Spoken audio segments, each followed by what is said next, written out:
Halo guys, jangan lupa tonton video pembelajaran saya tentang psikologi perkembangan peserta didik.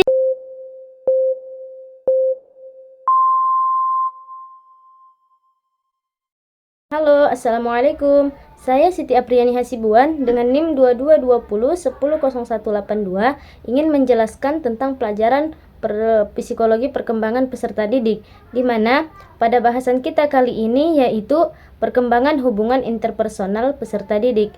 Happy watching. Nah, dalam bahasan kita kali ini tentang perkembangan hubungan interpersonal peserta didik mencakup beberapa komponen. Yang pertama yaitu hubungan dengan keluarga, di mana hubungan dengan keluarga ini mencakup karakteristik anak usia sekolah dengan keluarga. Yang kedua, karakteristik hubungan remaja dengan keluarga. Nah, yang kedua yaitu hubungan dengan teman sebaya, di mana hubungan dengan teman sebaya ini mencakup beberapa komponen. Yang pertama yaitu karakteristik hubungan anak usia sekolah dengan teman sebaya. Yang kedua, pembentukan kelompok. Yang ketiga, popularitas, penerimaan sosial, dan penolakan. Dan yang keempat yaitu tentang persahabatan, di mana dalam persahabatan ini hanya mencakup satu komponen, yaitu karakteristik hubungan remaja dengan teman sebaya. Dan yang terakhir yaitu hubungan dengan sekolah. Oke, masuklah kita kepada materi, yang mana materi kita yaitu perkembangan hubungan interpersonal peserta didik. Nah, sebelum kita membahas lebih jauh tentang perkembangan hubungan interpersonal itu sendiri, kita harus mengetahui pertama yaitu pengertian hubungan interpersonal peserta didik itu sendiri, yang mana hubungan interpersonal itu dapat diartikan sebagai hubungan antar pribadi. Peserta didik sebagai pribadi yang unik adalah sosial. Peserta didik senantiasa melakukan interaksi sosial dengan orang lain. Interaksi sosial ini menjadi faktor utama dalam hubungan interpersonal antara dua orang atau lebih yang saling menguntungkan ataupun mempengaruhi. Oke, masuklah kita ke bahasan yang pertama yaitu apa itu keluarga. Karena bahasan kita di sini hubungan dengan keluarga. Sebelum masuk ke dalam materi tersebut, kita harus mengetahui apa itu keluarga. Semua dari kita ini mempunyai keluarga, baik dia keluarga yang harmonis, yang cemara, yang broken home. Nah, keluarga menurut Friedman merupakan sekumpulan orang-orang yang tinggal bersama dalam satu rumah yang dihubungkan satu perkawinan, hubungan darah yang bertujuan mempertahankan budaya yang umum dan meningkatkan perkembangan fisik, mental, emosional, dan sosial dari tiap anggota. Keluarga merupakan institusi pada masyarakat yang telah banyak mengalami perubahan konsep, struktur, dan fungsi unit dari keluarga seiring berjalannya waktu. Fungsi keluarga ini untuk mencapai tujuan keluarga tersebut.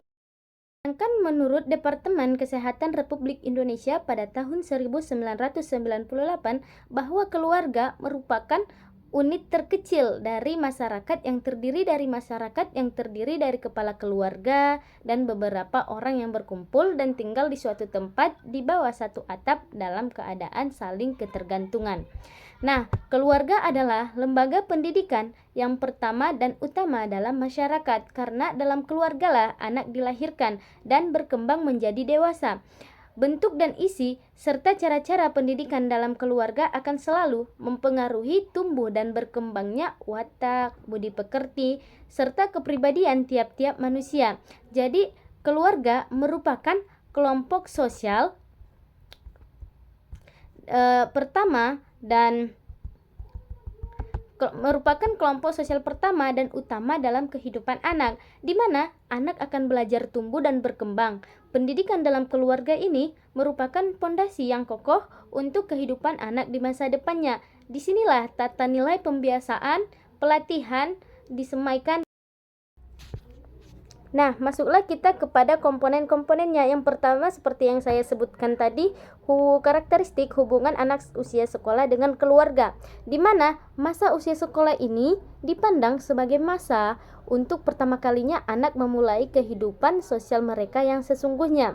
Bersamaan dengan masuknya anak ke sekolah dasar, maka terjadilah perubahan hubungan anak dengan orang tua. Perubahan tersebut diantaranya disebabkan adanya peningkatan penggunaan waktu yang dilewati anak-anak bersama dengan teman sebayanya. Sekalipun tidak lagi menjadi subjek tunggal dalam pergaulan anak, orang tua menjadi tetap bagian terpenting bagi seorang anak, karena orang tua ini ataupun keluarga ini merupakan figur sentra dalam kehidupan anak. Untuk itu, orang tua harus menuntun anak untuk menjadi bagian dari lingkungan sosial yang lebih luas. Teladan perilaku yang baik seperti disiplin dan bermoral dapat mempertajam pemahaman anak terhadap tuntunan masyarakat yang dihadapinya kelak. Melalui proses ini, anak akan semakin memahami kebutuhan dan perasaannya sekaligus kebutuhan dan perasaan orang lain.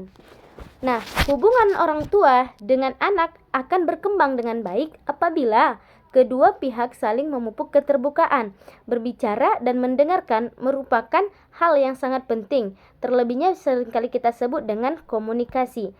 Ketika kita melakukan komunikasi yang baik dengan keluarga, maka akan tercipta ketentraman dan kedamaian dalam suatu keluarga tersebut. Di mana ketika ada suatu masalah ataupun ada suatu persoalan, jika kita mengatakannya ataupun membicarakannya dengan baik dengan keluarga, maka akan dapat jalan solusinya. Nah, akan terjadi keluarga yang harmonis. Sesuai dengan perkembangan kognitifnya yang semakin matang, maka usia pada anak sekolah secara berangsur-angsur lebih banyak mempelajari sikap-sikap dan motivasi orang tuanya serta memahami aturan-aturan keluarga, sehingga mereka menjadi lebih mampu untuk mengendalikan tingkah lakunya. Perubahan ini mempunyai dampak yang besar terhadap kualitas hubungan antara anak usia sekolah dan orang tua mereka. Dalam Solveig-Hoffnung pada tahun 1994, orang tua merasakan pengontrolan dirinya terhadap tingkah laku anak mereka itu berkurang dari waktu ke waktu dibandingkan pada tahun-tahun awal kehidupan mereka.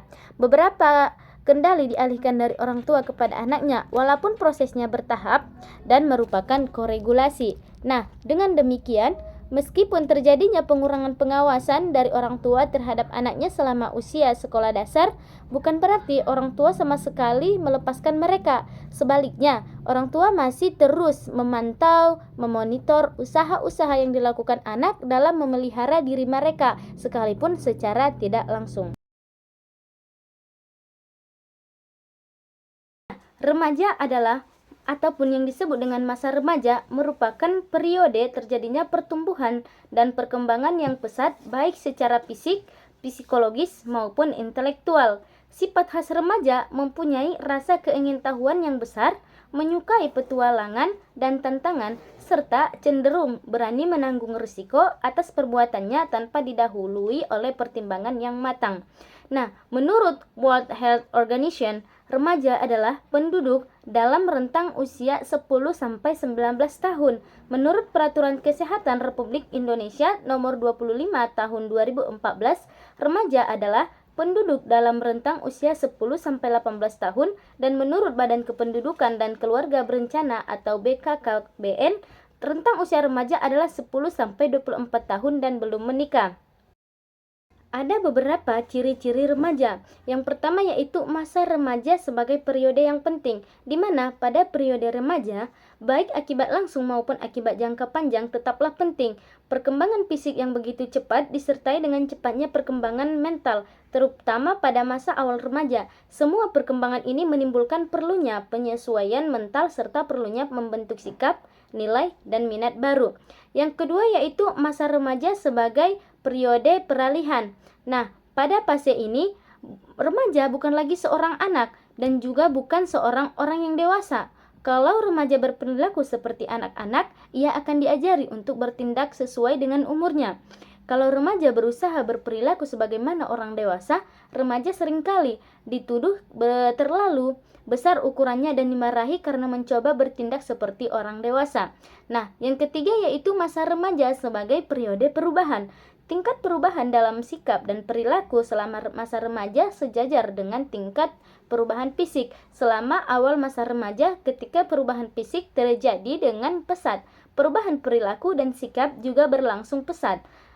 Kalau perubahan fisik menurun, maka perubahan sikap dan perilaku juga menurun. Yang selanjutnya yaitu masa remaja sebagai usia bermasalah. Setiap periode perkembangan mempunyai masalah sendiri-sendiri. Namun, masalah masa remaja sering menjadi persoalan yang sulit diatasi baik oleh anak laki-laki maupun oleh anak perempuan. Ketidakmampuan mereka untuk mengatasi masalah tersebut, menurut cara yang mereka yakini, banyak remaja yang akhirnya menemukan bahwa penyelesaiannya tidak sesuai dengan harapan mereka. Yang selanjutnya yaitu masa remaja sebagai masa mencari identitas, di mana pada tahun awal masa remaja, penyesuaian diri terhadap kelompok masih tetap penting bagi anak laki-laki dan perempuan. Lambat laun, mereka mulai mendambakan identitas diri dan tidak puas lagi dengan menjadi sama dengan teman-teman dalam hal seperti sebelumnya. Status remaja yang mendua ini menimbulkan suatu dilema yang menyebabkan remaja mengalami krisis identitas atau masalah-masalah identitas ego pada remaja. Selanjutnya yaitu masa remaja sebagai usia yang menimbulkan ketakutan. Anggapan stereotip budaya bahwa remaja suka berbuat semaunya sendiri yang tidak dapat dipercaya dan cenderung berperilaku merusak menyebabkan orang dewasa yang harus membimbing dan mengawasi kehidupan remaja yang takut bertanggung jawab dan bersikap tidak simpatik terhadap perilaku remaja yang normal.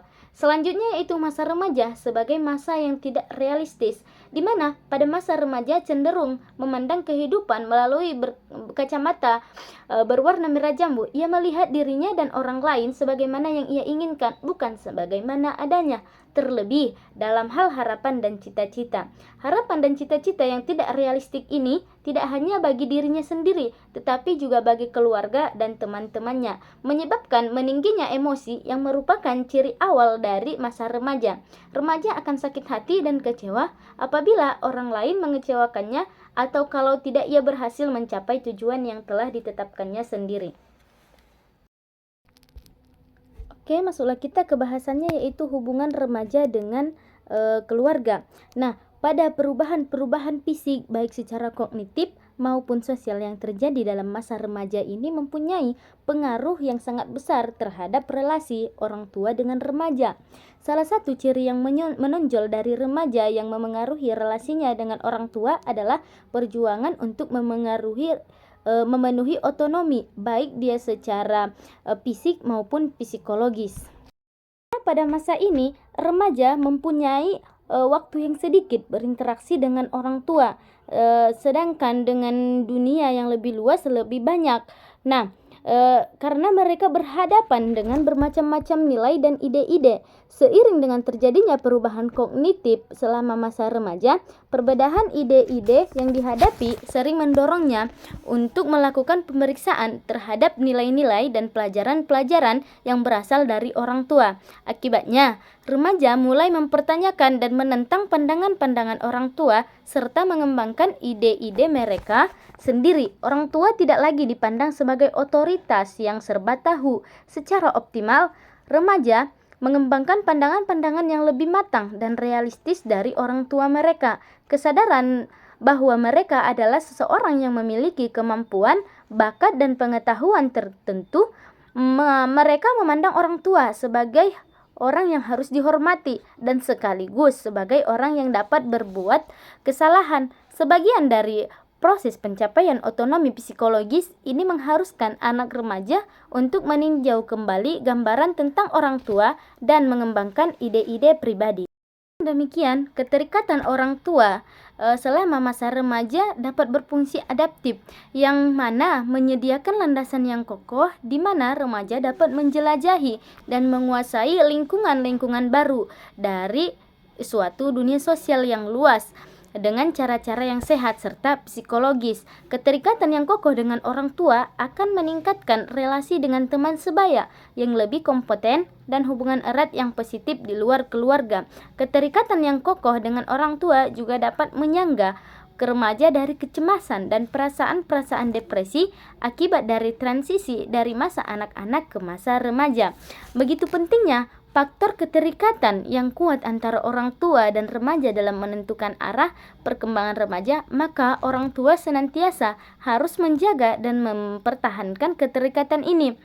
Untuk mempertahankan keterikatan atau kedekatan orang tua dengan anak remaja mereka, orang tua harus membiarkan mereka bebas untuk berkembang hanya dengan cara melepaskan suatu kehidupan yang konsistensi, yang penuh kedamaian dan makna antara orang tua dan remaja dapat dicapai.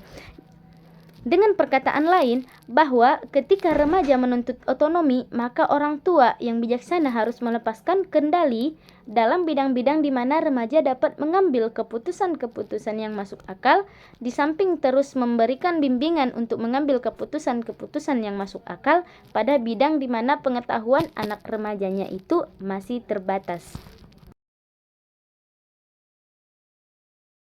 Oke, masuklah kita ke materi yang selanjutnya, yaitu hubungan dengan teman sebaya. Sebelum itu, seperti yang saya jelaskan sebelum-sebelumnya, bahwa hal mendasar atau hal utama yang harus kita ketahui apa itu teman sebaya. Nah, di dalam Kamus Besar Bahasa Indonesia mengartikan bahwa teman sebaya adalah kawan, sahabat, atau orang yang sama-sama bekerja dan berbuat. Sedangkan menurut Harlock, bahwa teman sebaya sebagai anak yang memiliki usia dan perkembangan yang sama. Sedangkan menurut Santro di tahun 1983, teman sebaya adalah anak-anak yang tingkat usia dan kematangannya kurang lebih sama. Nah, beberapa pengertian teman sebaya di atas dapat kita simpulkan bahwa teman sebaya merupakan interaksi pada anak-anak dengan tingkat usia yang sama, serta mempunyai tingkat keakraban yang relatif tinggi di antara kelompoknya. Pada teman sebaya ini biasanya individu mendapat dukungan sosial. Dukungan tersebut dapat mengacu pada kesenangan. Nah, hubungan teman sebaya dengan teman sebayanya ini mempunyai beberapa dampak. Yang pertama yaitu dampak positif, di mana dampak positifnya yaitu dapat mengontrol impuls agresif. Melalui interaksi dengan teman sebayanya, anak belajar bagaimana memecahkan berbagai pertentangan dengan cara lain selain dengan tindakan agresif. Yang kedua yaitu memperoleh dorongan emosional dan sosial dari teman sebayanya untuk menjadi lebih independen. Dorongan yang diperoleh dari teman sebaya menyebabkan berkurangnya ketergantungan anak pada keluarga. Nah, yang ketiga yaitu meningkatkan keterampilan sosial, mengembangkan kemampuan penalaran, dan pelajaran mengekspresikan perasaan dengan cara yang baik. Yang selanjutnya yaitu mengembangkan sikap terhadap seksualitas dan perilaku peran jenis kelamin. Anak belajar mengenai perilaku dan sikap yang mereka asosiasikan dengan menjadi laki-laki dan perempuan. Nah, itu kan tadi di bagian dampak positifnya. Selanjutnya masuklah kita ke dalam dampak negatifnya. Nah, dampak negatifnya yaitu salah satunya yaitu anak yang ditolaknya atau diabaikan oleh teman sebayanya itu akan memunculkan perasaan kesepian atau permusuhan. Yang kedua, budaya dari teman sebaya bisa jadi merupakan suatu bentuk kejahatan yang merusak nilai dan kontrol orang tua. Yang ketiga yaitu teman sebaya dapat mengenalkan anak kepada hal-hal yang menyimpang seperti merokok, alkohol, narkoba, dan sebagainya. Oke, masuklah kita ke bahasan yang selanjutnya yaitu karakteristik hubungan anak usia sekolah dengan remaja. Seperti halnya dengan masa awal anak-anak, seperti yang kita ketahui bersama bahwa berinteraksi dengan teman sebaya merupakan aktivitas yang banyak menyita waktu anak selama masa pertengahan dan akhir anak-anak. Barker dan Weigert dalam Sandrock di tahun 1995 mencatat bahwa anak-anak usia 2 tahun menghabiskan 10% dari waktu siangnya untuk berinteraksi dengan teman sebayanya. Pada usia 4 tahun, waktu yang dihabiskan untuk berinteraksi dengan teman sebaya meningkatkan menjadi 20%. Sedangkan anak pada usia 7-11 tahun meluangkan lebih dari 40% waktunya untuk berinteraksi dengan teman sebayanya. Di dalam hubungan dengan teman sebayanya ada beberapa komponen seperti yang saya jelaskan tadi, salah satunya yaitu pembentukan kelompok, di mana dalam pembentukan kelompok ini interaksi teman sebaya dari kebanyakan anak usia sekolah ini terjadi dalam grup atau kelompok, sehingga periode ini sering disebut usia kelompok. Pada masa ini, anak tidak lagi puas bermain sendirian ataupun bermain di rumah atau melakukan kegiatan-kegiatan dengan anggota keluarganya. Hal ini karena anak memiliki keinginan yang kuat untuk diterima sebagai anggota kelompok serta merasa tidak puas bila tidak bersama dengan teman-temannya. Dalam menentukan sebuah kelompok teman, Anak usia sekolah dasar ini lebih menekankan pada pentingnya aktivitas bersama-sama seperti berbicara, berkeluyuran, berjalan ke sekolah, berbicara melalui telepon, mendengarkan musik, bermain game, dan melucu. Tinggal di lingkungan yang sama, bersekolah di sekolah yang sama, dan berpartisipasi dalam organisasi masyarakat yang sama merupakan dasar bagi memungkinkan terbentuknya kelompok teman sebaya. Rubin dan Kasnor di tahun 1980 mencatat adanya perubahan sifat dari kelompok teman sebaya pada anak usia sekolah. Ketika anak itu berusia 6-7 tahun, kelompok teman sebaya tidak lebih daripada kelompok bermain. Mereka memiliki sedikit peraturan dan tidak terstruktur untuk menjelaskan peran dan kemudahan berinteraksi di antara anggota-anggotanya. Kelompok terbentuk secara spontan ketika si anak itu berusia 9 tahun. Kelompok yang minat yang sama merencanakan perlombaan-perlombaan, mereka membentuk klub ataupun perkumpulan dengan aturan-aturan tertentu. Nah, yang selanjutnya yaitu tentang popularitas, penerimaan sosial, dan penolakan. Pada anak usia sekolah dasar mulai terlihat adanya usaha untuk mengembangkan suatu penilaian terhadap orang lain dengan berbagai cara. Hal ini terlihat pada anak-anak kelas 2 ataupun kelas 3 yang telah memiliki stereotip budaya tentang tubuh. Dalam hal ini mereka misalnya menilai bahwa anak laki-laki yang tegap ataupun berotot lebih disenangi daripada anak laki-laki yang gemuk atau kurus. Kemudian pemilihan teman dari anak-anak ini terus meningkat dengan lebih mendasarkan pada kualitas pribadi seperti kejujuran, kebaikan hati, humor, dan kreativitas. Nah, para ahli psikologi perkembangan telah lama mempelajari pembentukan kelompok teman sebaya dan status dalam kelompok untuk mengetahui anak-anak yang cenderung menjadi populer. Para peneliti juga melakukan penelitian untuk menentukan mana anak-anak yang sering sendiri dan mana anak yang senangi anak-anak lain. Dalam penelitian ini mereka telah menggunakan suatu teknik yang disebut dengan sosiometri, yaitu suatu teknik penelitian yang digunakan untuk menentukan status dan penerimaan sosial anak di antara teman sebaya. Masuklah kita ke materi yang selanjutnya ataupun materi yang terakhir, yaitu hubungan dengan sekolah. Bagi seorang anak, memasuki dunia sekolah merupakan pengalaman yang menyenangkan, namun sekaligus mendebarkan penuh tekanan, bahkan bisa menyebabkan timbulnya kecemasan. Bagi banyak anak, pengalaman masuk sekolah merupakan saat-saat pertama mereka menyesuaikan diri dengan pola kelompok yang diatur oleh satu orang dewasa, yaitu guru ataupun pendidik. Dunia sekolah jelas berbeda dengan dunia rumah, di mana di dalam sekolah anak-anak harus mengikuti aturan main yang ditetapkan oleh sekolah melalui guru. Sekolah merupakan lingkungan artifisial yang sengaja dibentuk guna mendidik dan membina generasi muda ke arah tujuan tertentu, terutama untuk membekali anak dengan pengetahuan dan kecakapan hidup atau life skill yang dibutuhkan di kemudian hari. Sebagai lembaga pendidikan, sekolah mempunyai pengaruh yang cukup besar terhadap perkembangan anak-anak dan remaja. Remaja dewasa ini menghabiskan hampir sepertiga waktunya berada di sekolah. Bahkan pada beberapa sekolah yang sengaja diproyeksikan sebagai sekolah unggulan atau sekolah model seperti SMU unggul atau MAN model menerapkan perpanjangan waktu belajar formal di sekolah lebih lama lagi, yakni hampir 10 jam sehari. Menurut Santrok di tahun 1998, berbagai peristiwa hidup yang dialami oleh remaja selama berada di sekolah tersebut sangat mungkin memengaruhi perkembangannya, seperti perkembangan identitasnya, keyakinan terhadap kompetensi diri sendiri, gambaran hidup dan kesempatan berkarir, hubungan-hubungan sosial, gambaran hidup, mengenai hal-hal yang benar dan salah, serta pemahaman mengenai bagaimana sistem sosial yang ada di luar lingkup keluarga itu sendiri. Sedangkan menurut Dusek di tahun 1991 mencatat ada dua fungsi utama sekolah bagi remaja, yaitu pertama, memberi kesempatan bagi remaja untuk tumbuh secara sosial dan emosional.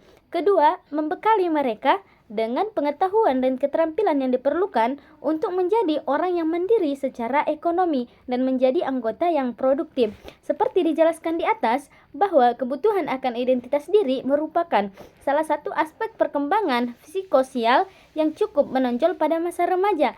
Hal ini terlihat dari keinginan mereka untuk memiliki sesuatu, keinginan untuk berbeda dengan yang lain, keinginan untuk dikenal, serta keinginan untuk diterima oleh orang lain. Sekolah sebagai lingkungan pendidikan mempunyai pengaruh yang sangat besar terhadap perkembangan identitas remaja. Sehubungan dengan hal ini, Salford dan Hopnang di tahun 1994 menulis sebagai berikut. School influence identity development through the academic demands of formal curricula and through exposure to teachers who emphasize an informal curriculum that stresses academic achievement, motivation to learn, skill mastery, self-improvement, and assumption of responsibility, leadership, dan authority. Yang mana dari kutipan di atas dapat dipahami bahwa sekolah memengaruhi perkembangan anak, terutama perkembangan identitas melalui dua kurikulum, yaitu kurikulum formal dan kurikulum informal. Kurikulum formal meliputi sejumlah tuntutan akademik yang dapat membantu anak memperoleh pengetahuan akademis dan kemampuan intelektual yang dibutuhkan untuk keberhasilan berpartisipasi dalam itu kurikulum informal. Kurikulum informal ini meliputi sejumlah perilaku yang ditampilkan oleh para guru yang berkenaan dengan prestasi akademis, motivasi belajar, penguasaan, keterampilan, peningkatan diri, serta pengambilan tanggung jawab, kepemimpinan dan otoritas.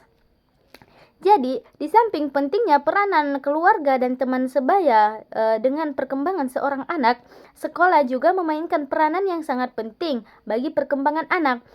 Sebagai anggota komunitas kecil yang bernama sekolah, anak dihadapkan pada sejumlah tugas dan keharusan untuk mengikuti sejumlah aturan yang membatasi perilaku, perasaan, dan sikap mereka.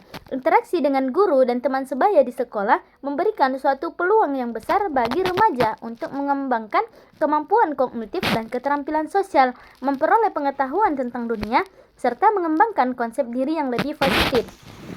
Bagi kebanyakan anak dan remaja, guru di sekolah masih merupakan sumber identifikasi dan simbol otoritas yang mampu menciptakan iklim kelas dan kondisi-kondisi interaksi di antara siswa-siswanya. Guru masih mengambil suatu peran sentral dalam kehidupan anak dan remaja yang sering sangat menentukan bagaimana mereka merasakan berada di sekolah dan bagaimana mereka merasakan diri mereka. Demikian juga dengan keberhasilan atau kegagalan diri mereka. Demikian juga dengan keberhasilan banyak ditentukan oleh interaksi mereka dengan guru di sekolah. Selama masa remaja mendapat dukungan dan penguatan yang positif dari para guru, maka mereka akan berhasil dan senang berada di sekolah. Demikian pentingnya pengaruh guru terhadap kehidupan remaja, maka sejumlah ahli psikologi, perkembangan dan pendidikan telah mencoba merumuskan suatu profil tentang sifat-sifat kepribadian seorang guru yang baik.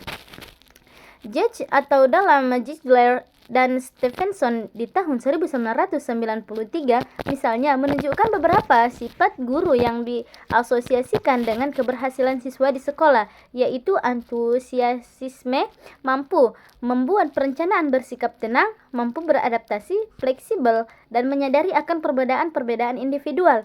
Sementara itu, Erik Erikson di tahun 1963 dalam Seifert dan Hupnung di tahun 1994 menyatakan bahwa guru yang baik adalah guru yang dapat menciptakan suatu sense of industry dan bukan inferiority bagi para siswanya. Mereka memahami bagaimana melakukan selingan antara belajar dengan bermain, bagaimana menghargai kemampuan-kemampuan khusus murid, mengetahui bagaimana menciptakan suatu setting di mana anak-anak memandang diri mereka secara positif.